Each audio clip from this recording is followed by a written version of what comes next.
Bill, we always get questions on the Kalam Cosmological Argument, an infinite number of questions on the Kalam Cosmological Argument.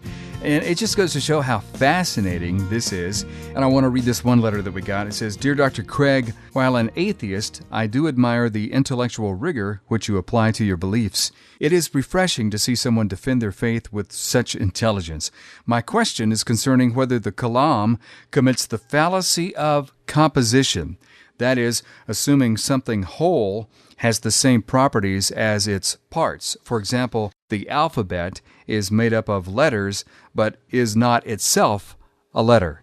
So, Bill, why don't you discuss the fallacy of composition first? The fallacy of composition, as he says, is reasoning that because all of the parts of something have a certain property, therefore the whole has that property. For example, if every little piece of an elephant is light in weight, then the whole elephant is light in weight. That would be committing the fallacy of composition. It's not true that because every part has a property, that the whole thing composed of those parts has the property. And I think, Kevin, the allegation here is supposed to be against the premise that says everything that begins to exist has a cause. And the reader apparently is under the impression that one justifies seeking a cause of the universe by arguing compositionally, that because everything in the universe has a cause, therefore the universe as a whole has a cause. And that's just manifestly incorrect. That is the fallacy of composition. But if you read my work, I think you'll find nowhere in anything that I've ever written or published or said have I defended the causal principle or there being a cause of the universe by composition. That would be obviously fallacious.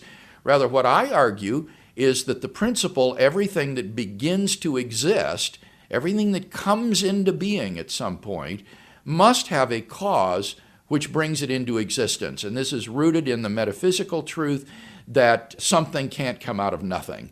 And moreover, I think that this principle is constantly confirmed in our experience. So I wouldn't think to try to justify the Kalam Cosmological Argument's conclusion by arguing from composition. That would just be wrong, but he's setting up a straw man here, which no one has defended. What if I were to say that all the tiles on the floor are brown, therefore the floor is brown? Yes, what that illustrates is that sometimes the whole does possess the property of its parts, and if every piece of the floor is brown, then the whole floor is brown. That seems obviously true. So sometimes the whole will have the property of its parts, other times it won't, and therefore you can't just automatically assume that because every piece or part of a whole has a property, therefore the whole has it. It may indeed have it,